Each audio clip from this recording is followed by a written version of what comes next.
Quan le pull auront de dents, and welcome to Shift+F1, a podcast about speedy race cars and impeccable French pronunciation.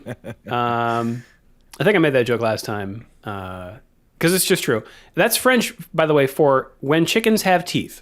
Ah, yes. Similar to when pigs fly, or, you know, the common phrase, when a Monegasque driver wins the Monaco Grand Prix. Right. Spoilers.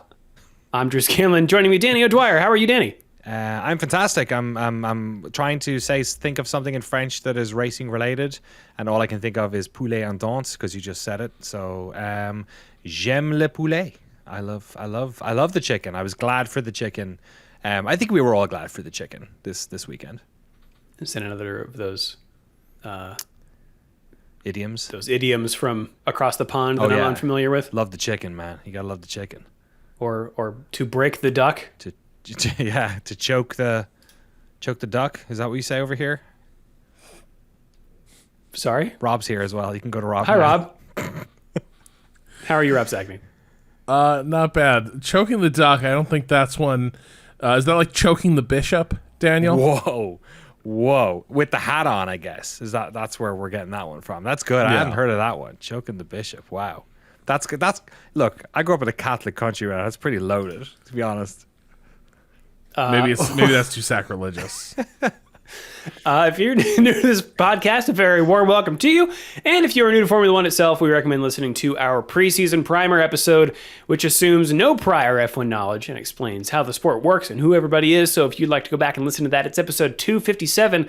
Also, this show would not be possible without our audience over at patreon.com/shiftf1, where every month we release an ad-free version of the podcast, along with bonus podcasts and videos exclusively for our patrons that cover racing documentaries and films, F1 video games, experiments with other racing series, and a lot of weird things. So if you'd like to support the show and get access to all that fun stuff, head over to patreon.com/shiftf1 or click the link in the show notes. What do we have going on this month, Danny? Last week's episode was an all-timer, I think. We reviewed the 1980s movie The Stuntman, which was really stretched the limits of our sort of prerequisite of it being a racing movie to get featured on. There's a card central to the plot. There is. I think all of us were very glad that we did it, because that movie is, I would say, like essential viewing, maybe like for classic movies. It's really, I didn't no idea it was Oscar nominated. It was one of the wildest things I've ever seen. It was one of those movies. I love when you go back and watch old movies and you see something new, because in my head it's always like the new things that come, everything that's been made now, is standing on the shoulders of all the old work. But I watched that and I was like, oh, this is doing stuff I've never seen a movie do. Some of it good and some of it not so good.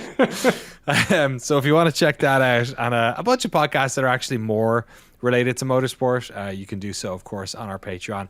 And a massive thanks to all of our incredible title sponsors: Get Rich or Die Ryan, Agave ATX, Cyclist Training, Turf SES at Team Blackjack, Michael Maves, Gordy's Army at Talking Autos, Olivia Evans, TelemetryDeck.com, FTC, Drew Stewart, Bailey Foote, Abdullah Al-Thani, Jason Chadwick, Abraham Getchell, The Space Above Us Podcast, Bunny Fiend, Snigs, Alex Goucher, Max Valtar, Circuit Demon, Troy Stammer, William Rumpf, Irvine Clinical Research, Lachlan the Maddened Man, Samurai Love Story, and Jason Kelly. Thank you all so much for supporting our indulgences into 80s movies and other fine podcasts. 1980. So I in its heart, I think it has this strong movie is a 70s 70s energy. movie. Yeah, that is a 70s movie if ever I've seen one. Yeah, I feel like you stopped. Did they stop making movies that were so preoccupied with Vietnam in the 80s? Was there an armistice there? No. guess No. It's just they got won really Best jingoistic. Picture in 1986. And then Full Metal Jacket was what, 1993 or something? Yeah. So I guess we never have. I guess we stopped recently. Maybe that's what's wrong with the world. Maybe we should keep making more Vietnam movies. Well, I think so. The thing is, we kept revisiting Vietnam. It's because for a while America stopped fighting big wars. Oh yeah. And then it got back in the big war business. Had a few modern Vietnams in the meantime. Yeah. That do. Yeah. Jarhead. Maybe. Yeah. Three Kings. Yeah, you're right. Hey, look, that war was an atrocity, but at least we got some okay movies out of it. Banger movie though. I've heard that's David O. Russell, right? Which one? Three Kings. Yeah. Yeah.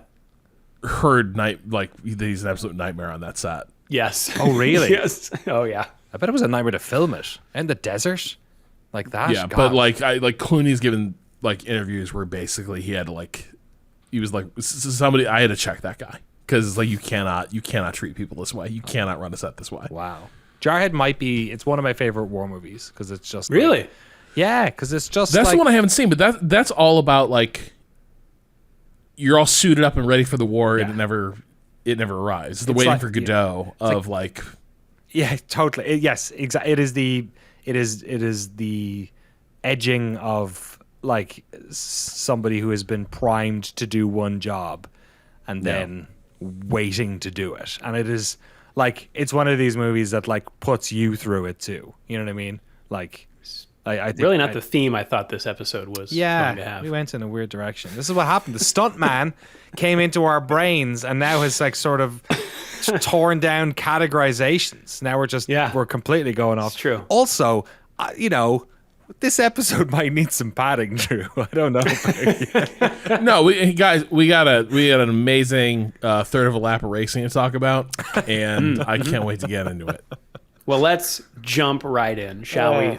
Starting with qualifying, a lot of track evolution across the qualifying session. Traffic too. A lot of traffic, a lot of blocking, and the Red Bulls not so bulletproof here. Not quick in the middle sector, and Max Verstappen bumped the wall at turn 1 in his final run, meaning that the Red Bulls were not on pole, nor were 2 of them in the top 10. Yeah. So check this out. Charles Leclerc, pole position in Monaco. Oscar Piastri, 2nd. Carlos Sainz, 3rd. Lando Norris, 4th. George Russell, 5th. Max Verstappen, 6th. Followed by Lewis Hamilton, Yuki Tsunoda, Alex Albon, his first time in the top 10 this year, and then Pierre Gasly rounding out the top 10. Behind him, we've got Ocon, Ricciardo, Stroll, Alonso, Sargent in 15th. He gets into Q2. Is that right? No, it is, but only after penalties, it's not. isn't it? Yes. Okay. So Sergio Perez 16th. He did not get into Q2. Valtteri Bottas 17th. Zhou Guanyu 18th. And then Nico Hulkenberg and Kevin Magnussen disqualified from qualifying for quote-unquote technical non-compliance. The rear wing, I believe? Yes. The rear wing was illegal. Yeah. It opened a greater distance than 85 millimeters, which team principal Ayo Komatsu says something that revolves around a lack of communication between the departments, the design department and other departments. I don't really understand the explanation here, but it seems like they were measuring a different part, a different gap, or interpreting the gap as a different way than the FIA is.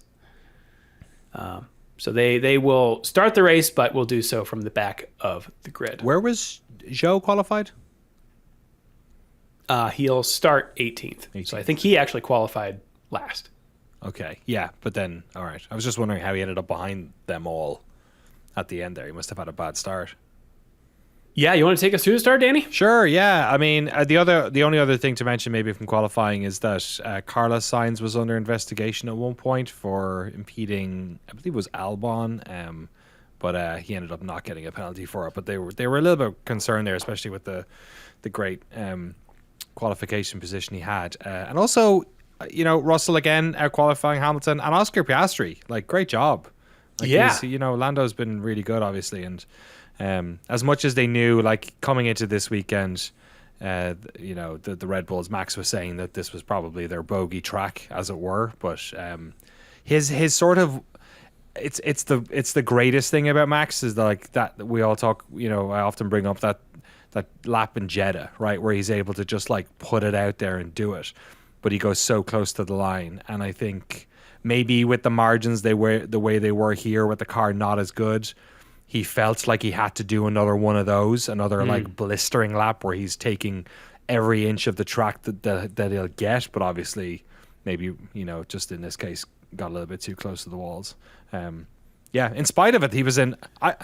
We'll talk about it later probably, but my favorite version of Max might be Max, who's not doing too good, but has won so many world championships that he doesn't really care anymore if he doesn't do too good, because he'll be fine the next race. Because his demeanor this whole weekend I found very endearing. But anyway, on to the start of the race, which is probably going to be a lot of this race. Great start from the front runners. All eyes are mostly on second and third at Monaco. I think there's some crazy statistic, like nobody who's qualified in pole position in Monaco has been overtaken on the first lap in like 50 years or something. It doesn't really happen, just because of the positions of the first turn and everything. But second and third, everyone looking at Sainz and Piastri. Sainz actually got very, very close to, his nose was slightly ahead entering that turn, but Piastri did a great job of sticking with him around the outside with not much room between him and the wall. I think he should get a lot of credit for that. And then unfortunately, you didn't even get picked up on the camera, but a slightest of touch from the front left of Sainz touching the bodywork on Piastri's car. I guess you can see it. You can see like a little white mark on the tire actually, where it's sort of the impact happened. I guess a bit of bodywork there, but slightest of touch. Wouldn't have noticed it on the TV cameras, but unfortunately, after they got up around the hill, Sainz had to pull out. I will say, I think this is another candidate for a really badly directed start of a race, because there was a lot of stuff that was going on that I feel like I didn't have good eyes on. First of all was the Sainz issue. I feel like they got to it a little bit late, and then they were basically fighting or watching the fight at the front between Piastri and Leclerc that was like kind of on as they went through the tunnel in an interesting way. And after a red flag is pulled up, which you're like instantly going like, oh, that's weird. Sainz went off at a part of the track that was like literally a road for them to crane the car out of. Maybe something went wrong, and then they cut to a shot of just complete devastation at the top of the hill. I gotta believe that is because of the nature, or because of what that shot looked like. Perez's car looked so demolished. Yeah, it is scary when you see most of the car missing. So I think they probably had it, but were making sure that everybody was moving and stuff. Yeah, I hadn't considered that. That's pretty fair. What happened in this instance was, which is why I was asking about Zhou, because I don't know how he ended up behind them, but he did. But entering that first turn, you had Perez, Magnussen, Perez, Hülkenberg, and then Magnussen. Hülkenberg is sort of tucked up behind Perez on the right side. Magnussen is. Hülkenberg is on the left of the track. Kind of attempting to get around Sergio. Sergio kind of bogs down a bit and allows Magnussen an opportunity to close the gap. And then there is a little gap, I would say a decent sized gap on the right side of the track going up the hill. It's not exactly an easy place to stick an overtake, like up the hill there, when the especially on the right, because the track moves to the right. Perez sees him though. If you watch the onboard, Perez is watching Magnussen. So really? Yes. So that's where a lot of this stuff people came down to. Oh, did he just not see him? That's fair enough. Perez was looking in the right mirror, not looking in the left mirror, and Hülkenberg is on the left, obviously further back. They get up the hill. Magnussen actually touches the wall prior to any contact with Perez, who he's really hugging the wall, trying not to get hit by Sergio, because Sergio's kind of moving to the right. And then eventually Perez touches the front of Magnussen's car, basically gets like sort of snowplowed, pit maneuvered into the side, and then you're right, snowplowed. Like Magnussen catches the side of his car and then buries him into the wall. And Hülkenberg nearly, it felt like just like by an inch, almost made it through. He tried to. He had to make the decision, I guess, of slamming on the brakes, trying to get it past. It looked like the way to get through it was to drive past the crash, but yeah, like Rob said, he basically gets collected. And then there's a great, like, I watch a lot of like dash cam videos of crashes on highways, and because I'm a sicko and I can't go to sleep at night. And Zhou Are you on basically. Instagram?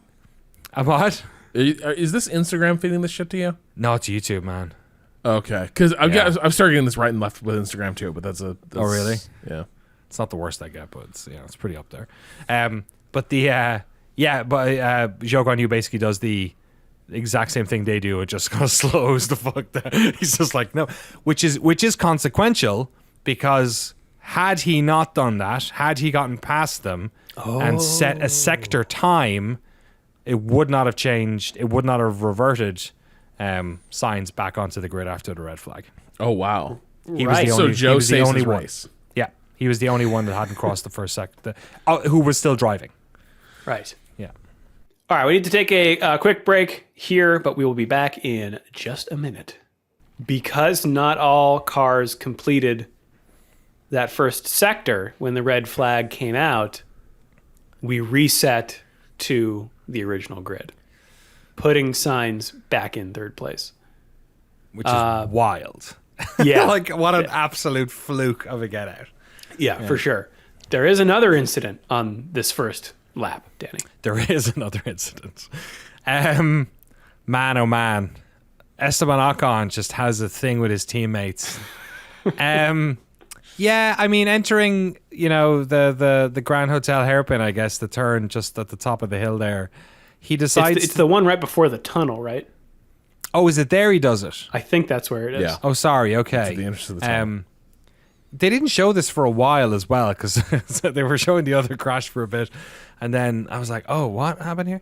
Sorry, you're right. It was on that the right hander before the tunnel. Ocon decides to give it a go to try and overtake. I will say, I think that turn is maybe the site of more crashes than overtakes. I can remember like multiple crashes. Senna one obviously is a famous one that happens there. He jumps over the barrier, goes to his hotel, no one sees him for the rest of the day. Yeah. But there's been a bunch of them. I think Magnussen a couple of years back had a big one there. I seem to remember Tsunoda maybe one as well. Is there a McLaren like Jensen Button? Yeah, Perez I think also smacked the wall there. Took his wheel Quality out. thing that pissed off Max because like wrecked to run or something. Yes, But something yeah. like that. Qualifying maybe did it. Was that where he yellow flagged Max's qualifying or something? Yeah. It's basically like a place you don't really do it, especially because like the next overtaking spot is after the tunnel. Anyway, I mean, first he lap. almost did it. He did, and it's first lap stuff, so it's congested. And like, where else? People throw it around the outside or the inside of the hairpin for this exact reason on the first lap. But he tries it. It doesn't work out. He has one of those incidents where when the two tires kiss each other, it just kind of launches a car into the air. Yeah. Which looks like a pretty nasty. He got a lot of height. Like he flipped up like 5 feet maybe and landed flat back down on the car. Sounds like it damaged the car bed. Sounds like it hurt him a bit. Ocon was out of the race and Gasly was not very happy about it, as you can understand. Yeah, I mean, I kind of, on replay, I kind of thought it was a cool move. But boneheaded to do it on your teammate, especially when you have the context of what Pierre Gasly says after the race. This is from racefans.net. Quote, "These things should not happen. There was a clear instruction from the team on what to do and what we were supposed to do, and this wasn't respected." So on the Sky feed, they got a tip that Bruno Famin, the head of Alpine, was doing an interview with the French TV channel Canal Plus. He said, "We have lots of damage on the car. The left rear suspension is bent. Gearbox casing is damaged. Changing the whole gearbox. It's a huge amount of work. This kind of incident is sad. It's exactly what we didn't want to see. Esteban's drive was completely out of place. It was exactly what we didn't want to see, and there will be appropriate consequences." When asked how serious his response would be, one English translation of his words was, "We're going to take drastic action." This is from Autosport. This has been interpreted by some as a direct threat about benching Ocon for one race or more as punishment for what was felt to have been a needless collision. However, the exact phrase that Famin used in French, trancher dans le vif, dans le vif, VIF, is not something that can be directly translated to English. What comes closest is to cut to the chase or cut right to the core, and effectively means making a definite call to get something done properly. I was about to say, you would not want to directly translate anything emotional to an English proxy when it comes to French, because it all sounds quite dramatic. I'm not saying this is like Riley. I'm saying, like it does sound probably a bit more dramatic in English than it was meant. But like, you don't do this on the first lap. Don't do it to your teammate. It could have been way worse. There could have been points on the cards for these guys. What, Gasly was double points? Yeah, like they badly need them this year. They do. Yeah. It's a track where a lot of, like, look at Williams at where Albon is positioned at the start of this race. There's going to be probably very little overtaking going on here. Like, this is unnecessary. I am not sure it's a wise move regardless, just because, again, it's like so low percentages. And maybe if your team is just desperate to overtake, like, another team's driver, maybe it's worth a shot. But the thing is, that apex narrows so fast. Like, you're basically, is the other driver going to basically go into the wall to try to like avoid hitting you? That's tough. But yeah, the fact that there was basically a conversation gaming out the entire first lap, where it's like Gasly is not supposed to be looking in his mirrors at Esteban. That is just not like, this is how we're going to handle this race. We're going to run in sequence for Esteban to do that. Especially given the race was red flag minutes later. Like, he couldn't have, seconds later. I don't think he could have known that at that stage, but the whole thing was meaningless. Like, he wouldn't have gotten the position regardless. It was just a horribly judged decision. I do think, I was surprised the speed at which Fema like ran in front of a microphone to do this, which I think is pointed. Like, I think his priority has been pretty clear. He wanted to squelch this like Ocon Gasly stuff as best he could. He really wanted this to stop being a thing. And I feel like him immediately going to the press and unloading a pretty drastic statement is, I suspect it's less drastic than it sounds. I think it is one of those things where you sound super harsh to make the point go across, but then, you're hoping that a lesson will be taken on and that Ocon will actually like hear the branch creak, as it were. Like, realize that, man, there's no more leash for this. I was trying to like sort of understand maybe his perspective for what's going on here, because obviously like a move like that is basic. Like, even if he pulls it off as a net neutral for the team, there's no extra points they're getting. It just changes the order. So is he doing it because of the pressure he's feeling at the moment? Probably both of them are feeling at the moment, in that they're stuck in a go nowhere team and in like important years in their careers, and they could very easily, in the next shuffle of the deck with all these new drivers coming through, we were talking about it a couple of weeks ago, if you were to point at some drivers that you should be worried about, I mean, if you're talking about a team you should be worried about, it's Alpine and it's those two. And I love, like, Ocon is one of the guys who I pull for more than I kind of emotionally. I want him to do well, probably because of that first season of Drive to Survive he was in, and his background and how much of his parents dedicated to him. You know what I mean? Like, I want him to do well, but this ends up being such a negative blot on him that he now is going to have to scrub off for the next couple of races somehow.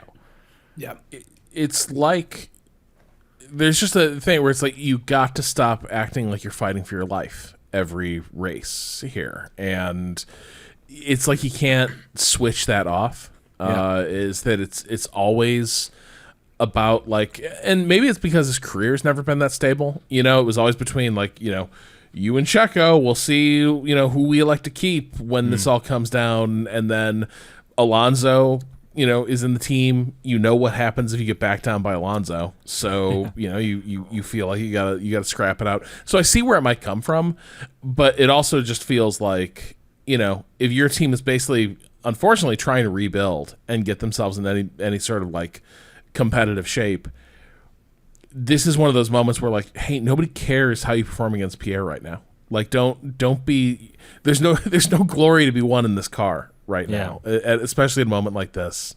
Eye on the prize, and to just like wreck it that way is really unfortunate. Yeah, so incidents abound on the first lap. We get a red flag, mostly for the Perez incident. Sainz will restart in P3, and also notable under the red flag, you can change tires, and this will satisfy the 2 compound rule. So the top 4 especially started on mediums and then went to hards under the red flag and intended to go to the end of the race. And in fact, the top 5, Russell did the same thing, started on hard and went to medium, and was his goal being to go 77 laps on medium tires. Yeah, it was a disaster for just about the entire race because the viewing public. Yeah, because the only thing that this race has gone for many years is tire strategies. Usually often when a safety car, virtual safety car red flag happens. So this one just happened too early, and it basically put everyone on. The only thing that was going to shake a bit of life into this race is if there was another one. But like, no one's going to sacrifice track position here when they all think they can get to the end. And the problem with the people who started on the hards was that then they had to make the call of, oh sugar, I guess do we put the mediums on now? Like, they're looking around at everyone else, like, because if you're putting on mediums and I'm putting on mediums, because I don't want to go out and have to do a pit stop later if nothing happens, and so you end up in this like bizarre, like, who can make it to the end on the grip race. So everyone was driving so slow, but not too slow, because that'll also take wear out of the tire. So I think were lap paces 4 seconds down than normal or something. It was crazy. Yeah, I heard it compared to a Formula 2 race, right? In terms of speed. Well, you want to take us through? Sorry, Rob, you have something? No, go on. We'll talk about the race dynamic that shapes up. The restart. Yeah. I mean, there wasn't much to it. I think the only thing worth mentioning is that Sainz was kind of battling with Lando a bit more on this one. Piastri had a decent start and got into the turn early, and they were away. I don't think there was any contact anywhere. There was definitely no overtakes. They all got away clean. I suspect, honestly, given the fact that so many incidents had happened in the first time around, that everyone knew now. My bread is buttered. There's no point in throwing it up the inside. Like, the top 10 were probably feeling pretty good about where they are. A lot of them had not been in the top 10 and had been promoted up probably as well. So I guess only one was once the dust had settled. No, not the case. Who else was? Because Sainz got his place back. Perez and the lads were outside of the top 10. So it was only Ocon who was there, right? Yeah, and he started 11th. Oh, so none of them? Yeah. Oh, okay. Well, then they were just happy, I guess, to be where they were. Yeah, and then it turns into, a strategy race. Kind of. The top 4 are Leclerc, Piastri, Sainz, and Norris. Then we get a gap down to Russell, Verstappen, and Hamilton. As you said, Danny and Rob, everyone is trying to take it easy on their tires to get them to the end. The Aston Martins of Stroll and Alonso are trying something a little different. Alonso's opening up a gap so that Stroll ahead of him can pit safely and then attack those ahead with his new tires. So they're betting that doing a stop is faster because Stroll would go actually from mediums to hards, but they would be much newer than everyone else's. Maybe just on that point, it's worth looking at the alternative sliding doors reality of if Sainz hadn't gotten back in. Obviously, that's an issue for Ferrari because they want him in third getting the points. But if Sainz isn't there as a rear gunner for Leclerc is going to be in a lot worse of a position. The fact that he was able to sort of like edge off that gap, put pressure on Piastri, who's probably a little bit out of his comfort zone. You know what I mean? He's not used to being up there. He's probably like pretty happy getting a podium, let's be honest. And then keeping Lando off as well and not allowing McLaren to invoke any type of strategy to put pressure on Leclerc. When he was reinstated, that also really helped out Leclerc in a way that was super important. Yeah, so Stroll comes in on lap 43 and then immediately botches it 3 laps later by clipping the wall and requiring another pit stop. So he then goes on to soft tires, which why helps. Not? Why not? Yeah, why not? Lap 51, we get a bona fide pass. Valtteri Bottas on Logan Sargent for 13th place at turn 4. Good pass. Great pass. Maybe pass of the race. Thanks, man. Give him driver of the day. Yeah. Lap 57, we get another one. This time Stroll on Zhou in the tunnel on those new tires, followed by Sargent at turn 1. And that's the race. When that Bottas overtake happened, I remember standing up and going, wait, was that the first overtake of this race? Was it? That didn't lead to a crash. I'll tell you what, Danny. You should take a look at, I've linked it in the document. Oh, the race fans lap chart. Okay. It is hilarious. Because we use these every week. Yeah, oh my God. Oh my God. I've never seen. There's literally from 10th down, there was no overtakes. Yes. Everyone in the top 10 finished where they started. Everyone in the. Oh my God. Rim. Everyone finished where they started. Well. No, there's a little more scrambling. Oh, you're right. Sorry. Yeah. Because of the DNFs. Oh my God. You're right. Sorry. Everyone in the top. Yeah, that's insane. Wow.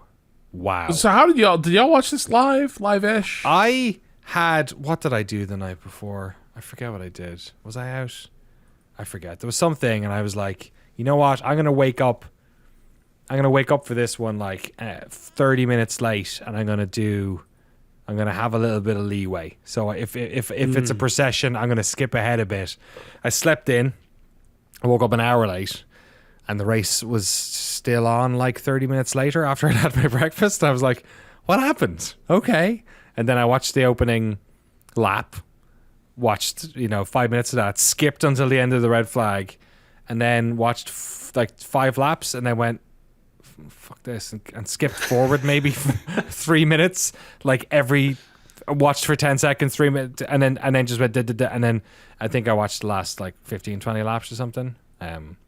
But I was like, wow, nothing happened. This is wild. This is crazy. I did not watch it live. I was in the woods all weekend, backpacking. Hunting Sasquatch. The dream. Hunting Sasquatch. Did you know there's other dimensions? And Bigfoot is an interdimensional being. That's why no one has ever seen him. Drew's been talking to some interesting people this week. Yeah, so I crammed it. I watched qualifying in bed, and then when I got back and went to sleep, and then watched the race this morning. Counterpoint. Okay. This race was good. Oh, no. Okay. What? What? Because Leclerc finally wins. Yes. I mean, I may 100%. Be a rube, but I was curious to see whether these tires, how the tire strategies would shake out, whether we were going to get to the end, whether the front runners were going to have to pit, whether the Stroll gambit was going to work or other people might adopt it. They kept showing the undercut strategy that Norris was going to jump signs somehow. It ended up being that track position is key, especially at Monaco, and no one did it. The Red Bulls being nowhere was fun. Tsunoda and Albon holding on to their points. Also, I loved the camera work. Just in the positions? Or yes. There were some really cool shots here that I feel like I'd never seen before.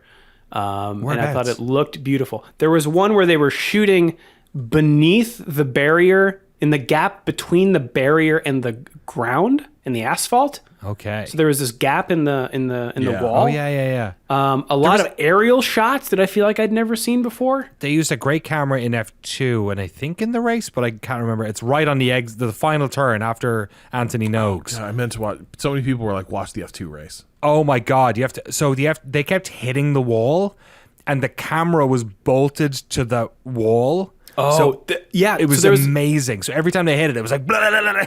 It was like one of those little things behind the door. You know what I mean? So like, Yeah. boing, boing, boing. It was like one of those. There's a couple of times where you couldn't even tell with the naked eye if they'd hit the wall, but you could see it on the camera shake. It was cool. I think it was like Joe and Sargent going around that really close one, the one that Leclerc broke his suspension on those years ago in qualifying, and they both scrape it Yeah. because they're like following so close one after the other. I rated this a 3 out of 4. Entertaining. Wow. You know Look, what? the last- And it's my own spreadsheet, Danny. So you can I do can what do you what I want. want. And you know what? I have rated Monaco as entertaining the last 3 years running. 2022, 2023, and 2024. It is the only man. 3 or higher 3 times in a row on my spreadsheet. Look, I'm gonna. So somebody needs to sit down with your reviews editor about the way you guys are scoring these. I think I love Monaco, you guys. I think it was hard. It's hard on a race weekend when you've got MotoGP and the Indy 500, and you're deciding to watch the Monaco race, and then it ends up being like no overtakes. It's hard to defend it. And I didn't watch any other motorsports. Right. I was like, I had not seen a television. I hadn't seen a screen in 5 days. That's what and it then was. I came back and did this, and maybe that was it. So maybe my mind is warped by Bigfoot. I think that's like, for me, it was a gorgeous day. All the aerial shots, the parade of cars, so beautiful. I wish I was there. Yeah. To the point where I had plenty of time to think about what it would be like to be there, and then at a certain point, I was looking up, well, how much could an apartment in Monaco cost? A lot is what a like. Is this to rent for the weekend or just to buy or No, just like what would it be like to like what would it be like to live in Monaco, right? To live there. Could Okay, one afford it? And one could spend $5,000 a month for the tiniest studio apartment you've ever seen, and then from there you're looking at $18,000 a month, 20 for like. I think I realized how expensive Monaco is when they did that video. Was it Drive to Survive where they went to Felipe Massa's house? And I was like, this is shit. Like, all the dudes live in like tiny little like condos. Yeah, Nick DeVries. Yeah. It's grim there, but I had moments to contemplate, like, but you walk out your door and you're in Monaco. You're in Monaco, baby. But I was like, I was mostly watching to see if Charles could do it because I was really like, I was hoping that he would finally like get to punch that ticket. I was also, like you, Drew, morbidly curious, like, can these guys on mediums actually do this? Because the radio chatter is very funny, where Russell's exchange with his engineer was great, where he was like, I think I've got like 3 or 4 seconds in hand. It was like, that gets us nothing right now, George. Yeah. Going faster achieves nothing. And so just backed way the hell off, and everyone just crawled through at minimum speed, at which point Charles dropped back so that the McLarens were never safe to the masses of traffic behind. It was like I was mostly watching it out of suspense for whether or not Charles could do it, but like it was totally like after a little break, I watched the Indy 500 and I was like, this is living. This is good times. A feast and a famine. It was like there was like too many. I mean, there was also a lot of incidents as well. Obviously the crash, and it's great that we look at a crash like that and we don't even give a second thought to if the survival cell will be able to. But that was a non-standard crash. It was a double impact crash, which they never like because that means on the second impact the survival cell has already taken a hit and distributed a bunch of the energy in one direction. I think the 2 tires come off his car as well. 3. I think the third was underneath his nose. Oh, okay. Folded under, which just shows you how crazy the crash was, which isn't great. And honestly, especially not great in Monaco. Like, there's a lot of folks and people around there. I mean, they did a great job. The fences are high. Boats. The fences are high. But yeah, I'm glad that everyone got away from it, and glad Ocon was okay as well. But I'm with you guys. I was mostly watch it for the end. And the boats honking at the end was maybe my favorite. Boats That was honking's cool. good. I just can't. Once again, is K-Mag just the hero we need? Like, it's like, oh, K-Mag's so irresponsible, so bad. But it's like, there was a gap. There was a gap there, and one could argue. I remember, so Is he not a racing driver? Benson Button. The only racing driver left on the field. Hey, Alcon. Hey, Alcon wants to have something to say about that. Button was just roasting Magnussen for Right. trying it up that straight because they had an hour to fill, right? So if you watched it live, Yeah. you got to watch these guys slice and dice every single minute of that. And so it's like you just like Magnussen shouldn't be doing this. Like you made a couple overtakes. What are you just doing? Just chill. But then when they got the replay and they see Perez staring down Magnussen in his rear view as he swings the car over, and Ant was like, so does that change anything for you, Jensen? And there's this long beat, and he's like, quite a bit, actually. It's very interesting. Like, did he just misjudge it? Was he... Playing chicken? It's such a weird one. I mean, we all had, like, there's moments where you get someone, like, sort of alongside you or something, you're staring at them in the mirror to, like, try to figure out, like, are they actually going to just come over and, like, is there going to be, like, a collision? So maybe he's doing that, but, like, he is the one in charge of, like, how much gap is there going to be, and he continues to, like, file it down, and he knows someone's there. So I don't know. I don't know if up a hill, I think you'd have a better view, right? How many I don't times have know. we seen the overtake, though, come off there? Have we ever at the top of the hill there? Yeah, like, I don't think I've I- ever seen... No, I don't think so. It's a left turn at the end. Perez would have had the inside line. Well, it's a right turn first, which means also the chances of him collecting him are really high. Yeah, it's sort of Perez- it's this bendy straight. Yeah, it does that. Right. So, But at So the end of Magn- it, isn't it a left? Yeah, it's left. yeah.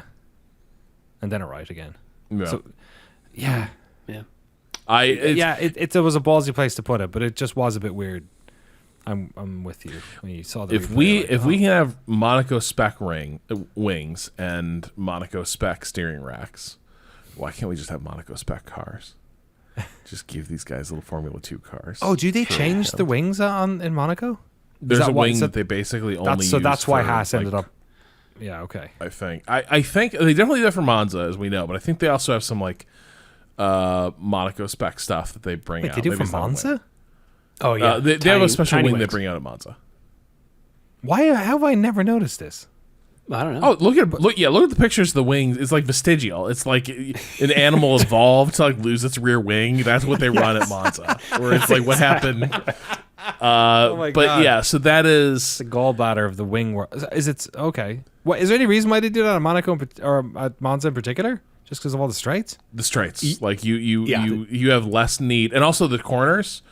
Like Yeah, they're high speed. the Lesmos are the only corners where downforce is going to be meaningfully helpful for you in cornering. Yeah. Everything else is a real like brake, hit your angle, go type corner. It's there's really not much call for wing. And also, in fairness, like the Curva Grande and then the Parabolica are also just so high speed that it's like, Yeah. YOLO swag. Curva Grandes, yeah, actually. Well, yeah, and that you do want a little more wing, but it doesn't trade off for the long straights. Anyway, I'm just saying, like,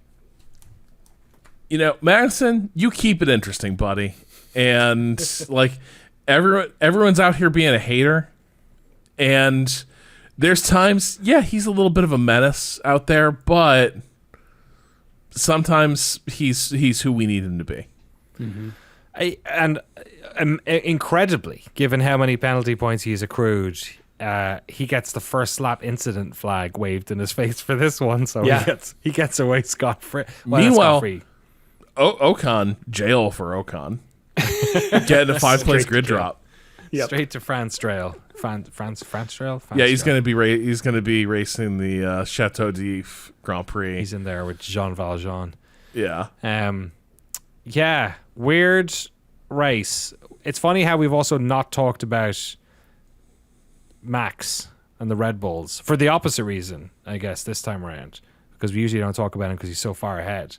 Right. That's now like 3 races in a row now. So it's not like, and I was talking big game to everyone, pumping up the army and saying like, now you're a real F1 fan. You're watching a processional season. You're hardcore now. Welcome to the club. We've all had it. Vettel, Hamilton, Schumacher, Verstappen. It's happening again. So like, what do we make of this? Like it seems, I was doing a lot of reading this week trying to like figure out exactly what's happening. It's obviously Monaco is particularly a track that they were expecting that their shortcomings with that car would be exacerbated a little bit. But one of the things that I have heard from a couple of F1 analysts, next drivers, is that the Red Bulls had sort of found the ceiling a bit of these cars earlier than everyone, and what we're sort of experiencing now is the McLarens and Ferrari catching up to that limit, and Red Bull kind of having no more runway to go. But it's very interesting how this all happened in such a compressed period of time. Maybe it shouldn't be that way because seasonal development for the cars, they're focused on a bunch of different things prior to the first race, and a lot of this stuff has obviously come online since they started racing this season.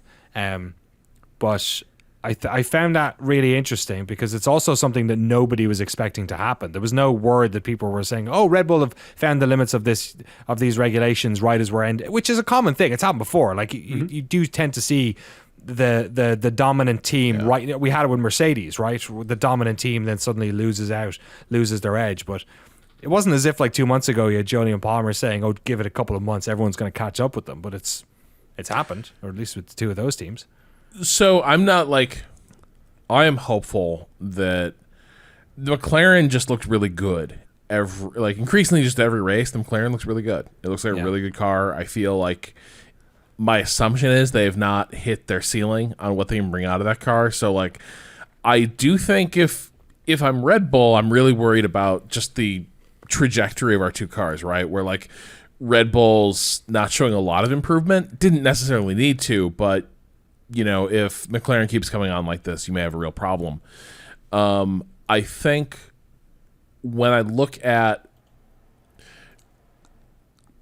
well the Williams did. Williams hasn't been good at any track this season. They did well at Monaco. Yeah. It's almost like, you should almost spec your car for being crap at Monaco is kind of the thing. Like it's probably, I'm not reading too much into this for Red Bull, but it does kind of seem like,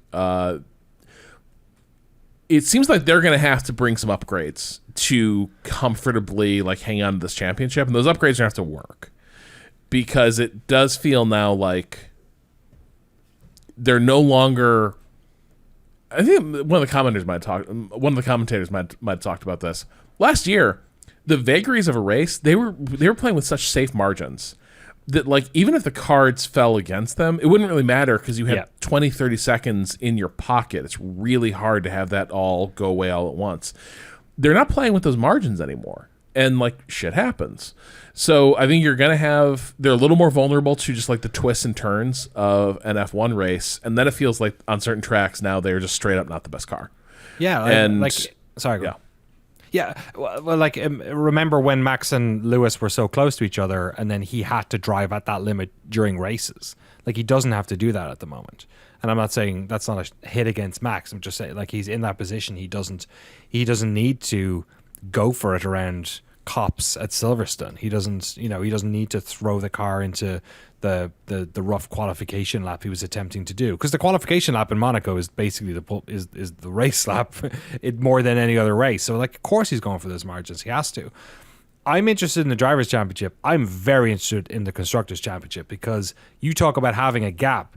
They did not need to worry about Sergio Perez, who's largely been one of the weaker second drivers in these top teams, not pulling his weight. That's now out the window. Ferrari are breathing down their neck, especially after Monaco. They're like 23 points off of Red Bull in the Constructors' Championships, and they have 2 fantastic drivers.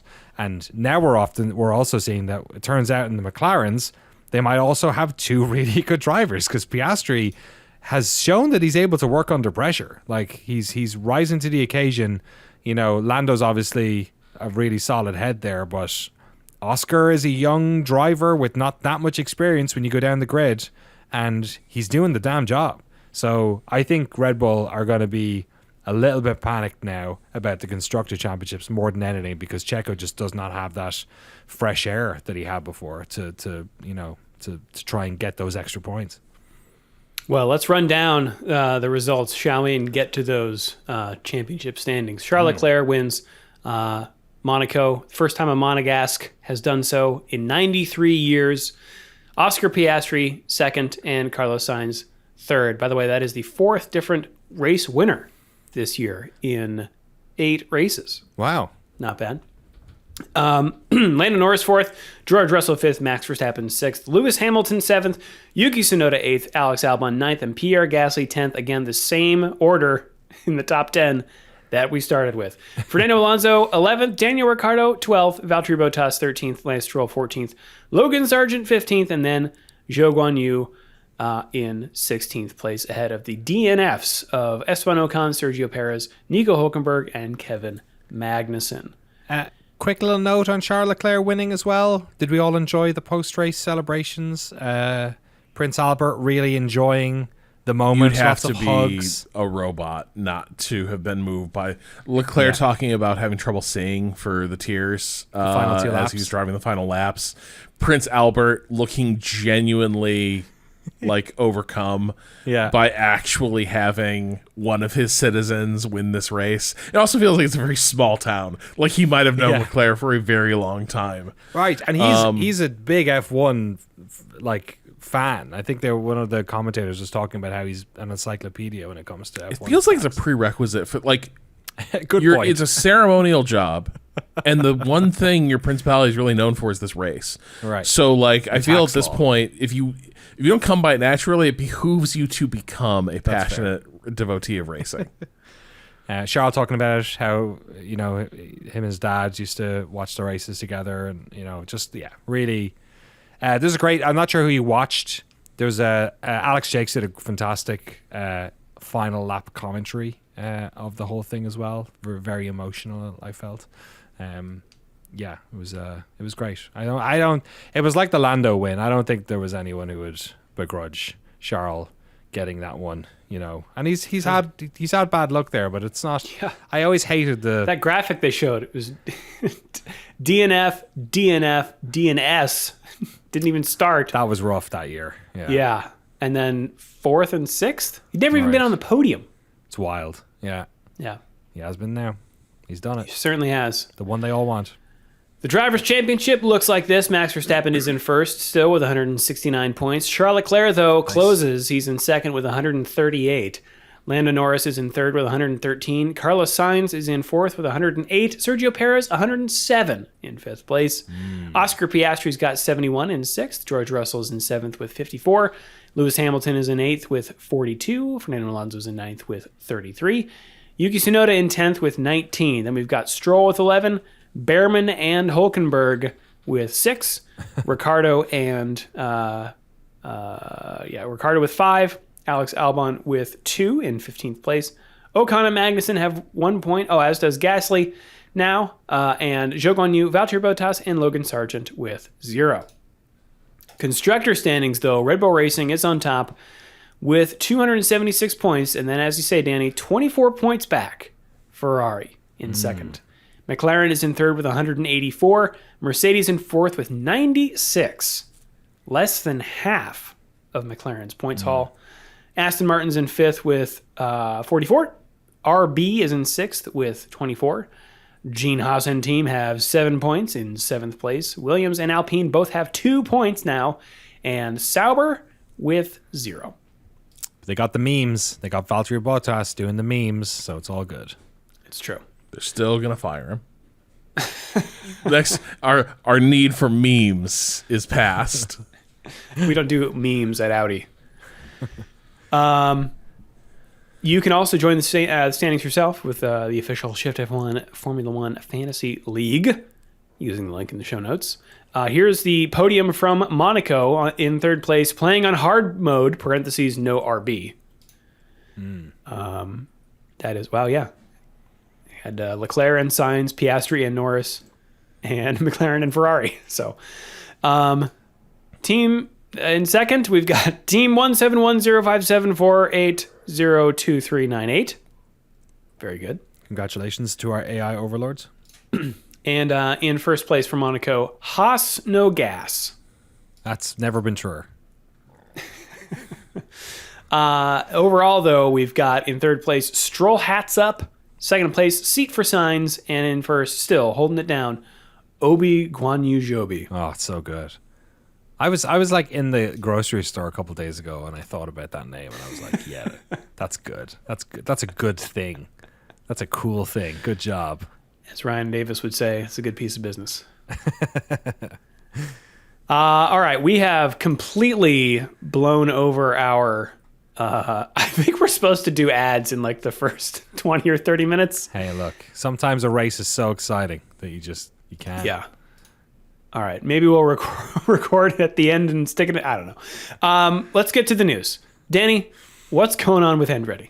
Well, FIA's Ben Sulayem, who, as you know, has said that he'll take a light touch and won't really be involved in F1, but has now been front and center on the past two podiums. Did you see him again this one? Just up there shaking hands with Leclerc. I was like, fucking, would you just go? He's basically, you know, your man who did Salt Bay. You know that guy?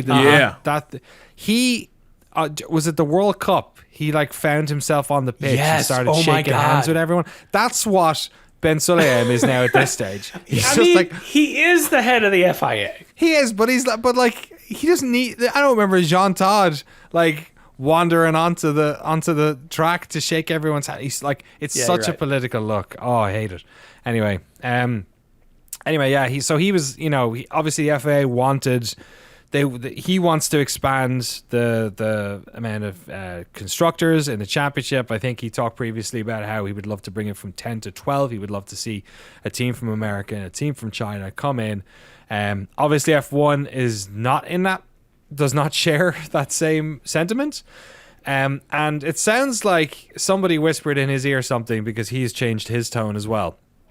And basically, he's now saying that Andretti's best way into F1 is not to, in fact, apply as he wanted them to. But I think they were the only company that passed the tenure process that the FIA put out as well. But not to do that, but to, in fact, buy another team. This from motorsport.com. I feel that some teams need to be refreshed. What is better, to have 11 teams as a number or 10 and they are strong? I still believe that we should have more teams, but not any teams, the right teams. It's not about the number, it's about quality. He just brought the number up a second ago, but sure. Without mentioning names, there are teams which are struggling with performance, struggling even with the management, he added. So, he's probably pointing at Alpine. That sounds like an Alpine thing, especially with the management part, because I feel like Williams right now is in a more stable place. I don't know that Haas is in a great place. I think Haas is done fine, but it is a, how serious is that operation? But that Andretti's problems do not stop there, because Drew, you found this one from Race Fans, which I could not quite believe. Basically, Andretti described how what was this conversation? Where was this actually? Was this it wasn't at Monaco, it was a few weeks ago. And it's Mario Andretti, who's the father of Michael Andretti, the one trying to start the Andretti F1 team. He was having a conversation with Greg Maffei, who is the CEO of Liberty, and which owns Formula One. Owns Formula One, and Stefano Domenicali, who is the Formula One CEO, I guess that's where the delineation is there, kind of wanders over to him while they're having this conversation. Andretti, this from Race Fans, Andretti described how Maffei interrupted an exchange between him and it was the other way around, him and Formula One CEO Stefano Domenicali on Saturday during the Miami Grand Prix weekend. Mr. Maffei broke into the conversation and he said, "Mario, I want to tell you that I will do everything in my power to see that Michael never enters Formula One." According to Andretti, Maffei then walked away. "I could not believe that," he said. "That one really floored me. We're talking about business. I didn't know it was something so personal. That was really, oh my goodness, I could not believe it. It was just like a bullet through my heart. So yes, this was Maffei, not Dominicali. But that's like some Game of Thrones shit. Cold-blooded. Whoa! I don't get it. Like, I pulled up Maffei's like bio, and I can't see anything that would indicate like that he even have interaction with the Andretti's meaningfully in the past. So like, it's kind of a weird. I don't know why he would say something that is like that incendiary. Be like, how much of this is also just the Andretti's fanning the small little embers of this congressional interest in. How do you think they benefit? How do you think they benefit from that though? From this angle? Oh, because saying that somebody said that. That is basically like, yeah, he told me he was gonna engage in like anti-competitive practices out of pure spite. Like that is he basically like he just walked up to me and confessed. It was crazy. He just told me like they were straight up not letting a team in. So do you think it opens a sort of a legal recourse to, or at least I'm not saying they pursue it, but like, do you think that would be something if Formula One were being that belligerent about it, that it would actually. So this is one of those things where every American sports league has exemptions to antitrust law written for it, because otherwise there's nothing to stop, any like, during a player lockout, there would be nothing to stop them from saying like, fuck it, we're going to create other leagues and, compete, we're going to start a player-owned team. Like all the players are like, I'm sick of playing for the Yankees. I hate the ownership or something. All the Yankees players are going to let the contracts run out, and then they're going to start a new team in New York. Right. The Yankees. And then they're going to join the MLB. That's not allowed. You can't do that. In part because there are exemptions to like antitrust law that like you can't, that the leagues are allowed to sort of close the market in that way. But those exemptions have to be written. I don't know if there's an exemption in place for F1, but F1 doesn't have necessarily, like, the way F1 is constructed is they have their own agreements and bylaws in terms of how they operate. And it is not, like, just from the way it's formed, it is not an open field for competition that people can freely enter. I don't know whether or not, like, is it subject to antitrust law in the United States? Do the bylaws trump that? Or if F1 is seen violating its own bylaws, that like, oh yeah, we have provisions to allow people to come in with a fair market offer, and then we're just not going to accept it because like, hey, the price has changed and we're just not going to honor our own bylaws.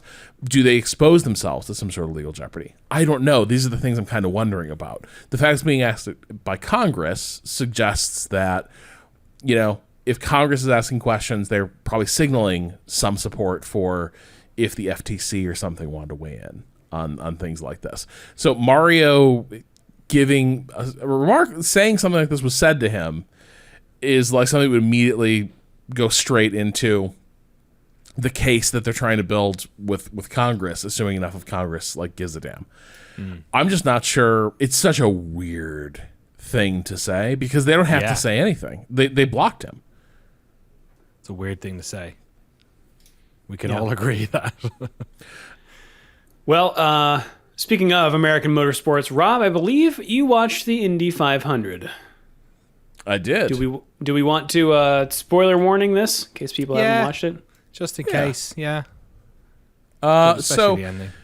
Good stuff. The Indy 500, it was really interesting in part because they had a huge rain delay. It poured rain on the track, washed the track green before the race. Oh. So they were running later in the day with fading light and with a clean track, which meant the track was cleaner and cooler than it's been pretty much in any IndyCar, Indianapolis 500 in like memory. And that made for a really wild race. There were a ton of yellow flags. Yeah. Like it was a bloodbath out there. People were like losing traction, Happens in every oval race, but it happened a lot here, where people are just like slipping and sliding and collecting other cars. I think fully a third of the field retired. Whoa. Yeah, that's a big field. Interestingly, a lot of them were Honda retirements too. It's Honda and Chevy are the two engine providers. The Hondas were not doing well. They had a lot of engine retirements. Okay. So that was another weird factor of this. But the thing that was the most exciting was, it came down to final laps with Joseph Newgarden and Patricio O'Ward duking it out for the win. And Newgarden is scary good at ovals. Has he always been legally scary good at ovals? I don't know. Because this is the other part. Last year was the first time he won the Indy 500 as well, right? Right. It's true. But we actually I don't think there's been an investigation. Like, genuinely, I'm not sure scrutineering an F1 is so comprehensive, and they can pull so much telemetry data to look back in the past that it's very hard. Like, if you get caught cheating in F1, they can probably dig up pretty closely to figure out where it started. Now, if you're Ferrari, they will also help you sweep that under the rug and issue a weird rules clarification, but let it be. Newgarden, though, has always been very good at ovals.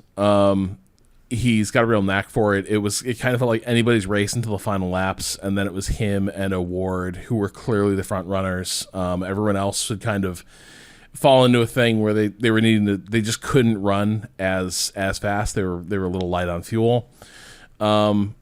And Newgarden was in this place. He was leading, and you don't want to be leading. It's an oval, so you're going to be overtaken if you're out front. And the next to last lap, he's basically daring O'Ward to overtake him on the back straight. He slows way down. O'Ward doesn't bite. Coming around the main straight, Newgarden is clearly lifting again, and this time O'Ward just shoots past him. And it felt like that was basically what Newgarden was waiting for, because in no time at all he had run him down on the back straight again because he couldn't build out the lead, and he had the slipstream, overtook him in the final corner, won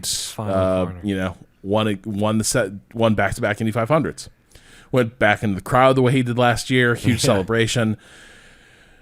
O'Ward heartbroken, sitting crying in his car for 5-10 minutes after the race, just utterly gutted.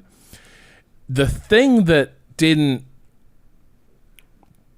it's been interesting seeing how the various Penske people have handled the suspensions, because they voluntarily suspended a bunch of people who were involved in the push to pass scandal. Yeah. I think Will Power, interestingly enough, when asked about it, was like, "We haven't missed a step. Doing fine. We're doing great. We're not at a disadvantage. We're fine not having a bunch of people are suspended." Newgarden, when he wins, when he gets a chance to talk, he basically dedicates the win to the dudes who've been suspended. They aren't here, but they should be.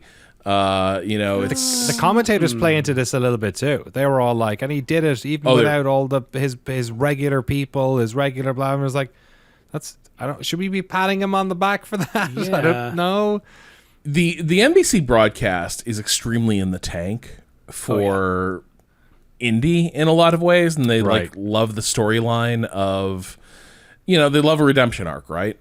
The frustrating thing is, to have a redemption arc, ideally you have some sort of redemption. And here it's obviously Newgarden's really gone through it, and he lost one position in one race, and we still don't know how bad the cheating was. And his explanation smelled fishy. But there he was being dedicating the win to, the guys who aren't here should be, it's the whole Penske organization is great. And I think that it struck me as a really sour and confrontational note, to put it that way, because, a lot of people pointed out it's kind of weird that the head of Penske owns IndyCar. Yeah. It's kind of weird to have the Penske team caught cheating and not really face anything but the lightest consequences for it. And I think this probably would have been a moment where there's a better part of valor would have been for Newgarden to just like be a little more circumspect around it. But instead, there was a bit more of like Tom Brady and the Patriots. Yeah. It especially, I felt like after last year, I was kind of like happy for him. You know what I mean? Like he won the Indy 500. Cool. Somebody new won it. Good for him. And he jumped in the crowd and all that sort of stuff. And then it was very weird this year watching and going like, oh, I don't like this at all. This is gross. I would have really liked Pato to win it. As a fan of both Mexican and Irish people, I was like, let's go.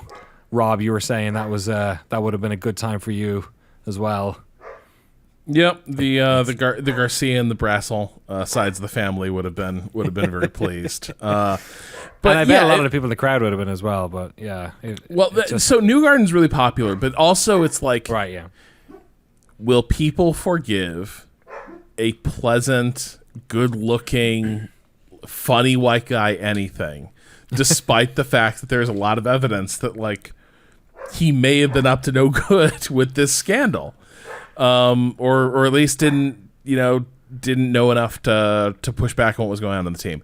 It was just kind of a sour note. It was like, this is the one year I think it would have been really good for him to not win. He did.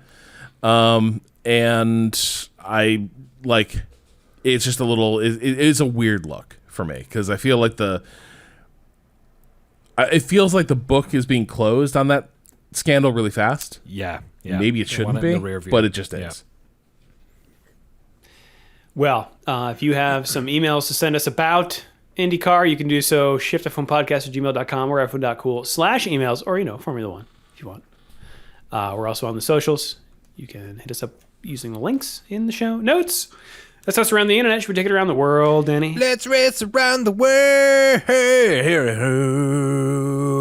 Yeah. Drew's a pro. He managed to synchronize my little wobble there with him sneezing off mic. Good job, man. That was pro.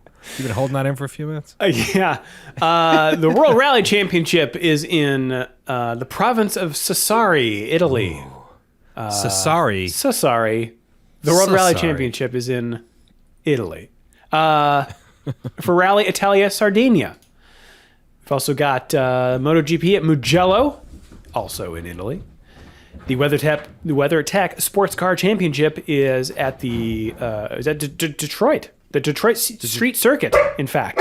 Good stuff. For the Detroit Grand Prix. Rob's dog is at his house. One of his dogs.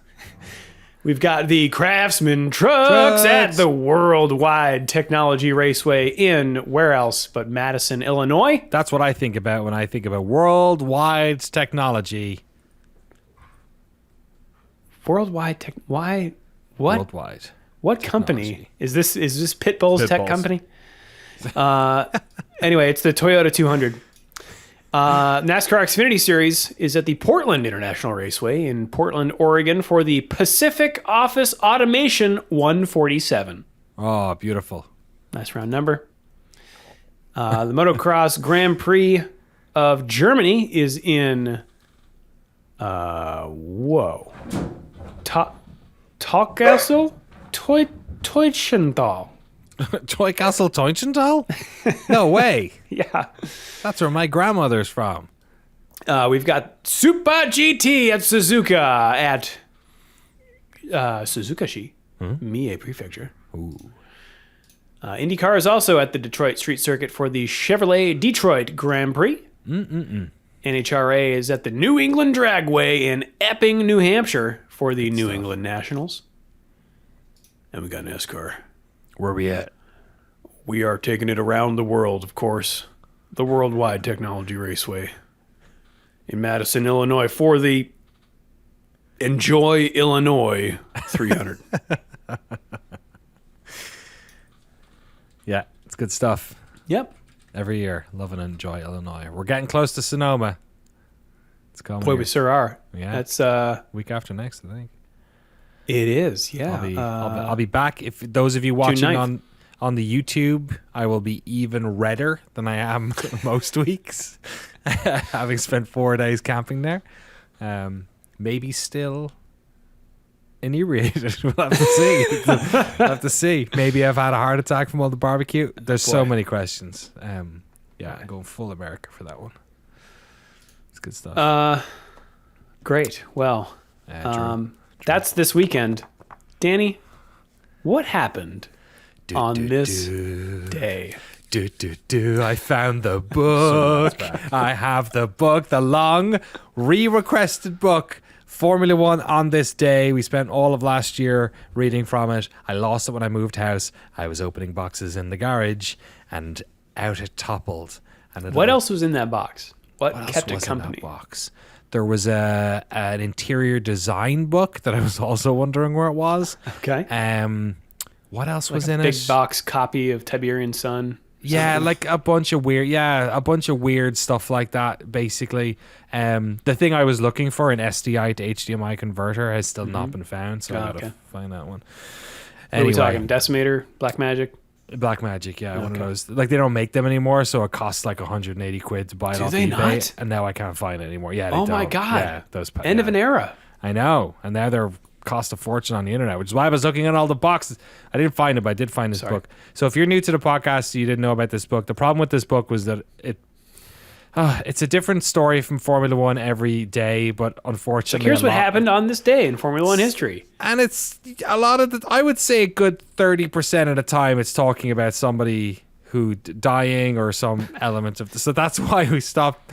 That's why I was like, maybe we won't do it. But then I couldn't find it, and I was like, oh, karmically, I'm being told by the universe not to have this book anymore. But then, I see it there in the garage. I'm like, well, okay. So I've not read today's. Okay. Maybe I should have. I've not read today's. What's the over under? Where do we want to go on this? Oh, this time of year, death. You think it's gonna be death? I'm using fatality. It's grim. All right. Give it to me. Here we go. I'm scared to look. Oh, fuck off. Really? Is it May 29th? I have to double check. Yeah. Jesus Christ. All right, Rob, I owe you a tenner. The FIA had reacted to the deaths of Roland Ratzenberger and Ayrton Senna at Imola by hastily introducing new regulations designed to improve safety, and the Spanish Grand Prix on this day in 1994 was the first to be affected. David Coulthard made his F1 debut as Ayrton Senna's replacement at Williams. Man, I forgot about that. As the team tried to pick itself up, Damon Hill now had to step up to the plate as team leader, and he duly delivered the winning by winning the race. Williams' first win of the season and the first since Senna's death. On the slowing down lap, Damon drove around waving a Union Jack flag he had been given by a marshal. Damon's day could have been spoiled by Michael Schumacher, who had taken pole and looked to be on course for victory until a gearbox failure meant his car was stuck in fifth. Incredibly, he managed to keep going, even making a pit stop without stalling to take second. To take second, that is that's a flex in fifth gear. Not even like yeah. How do you start in how do you go away from your pit box? How do you keep how do you keep the revs going when you're stopped in fifth gear? I guess you're just was he just sitting there going? That's just bouncing up and down. Yeah, that's wild. They got a lot of clutch play, I guess. That's wild. Yeah. Well, there you go. The book's back. And it is doing what it was always doing. It's the monkey paw of our podcast. We cannot help it. Well, final thoughts, Rob, after Monaco. I think if the three of us went in on a place in Monaco now, I think it becomes way more feasible. Yeah. A timeshare. Okay, I want it the second last week in May. Okay. You guys can have it any other time. It's fine. Final thoughts, Danny. Yeah, I don't know. Like I think it's good that we've gone through this whole podcast and not had that conversation about whether or not Monaco should be around. Yeah, there's 24 races, man. I'm not gonna poo-poo one that's not that entertaining. What I will say is that the past couple of races have completely lit a spark under this season. I don't know how far it's going to go, but I'm a lot more excited for the rest of the season than I was a month ago. All right. Well, if you would like to support the show and get access to all our bonus episodes, the ad-free version of the podcast, and the official Shift F1 Discord, you can do so over at patreon.com/shiftf1. Have a good race weekend, everyone. We will see you all next week. Meow.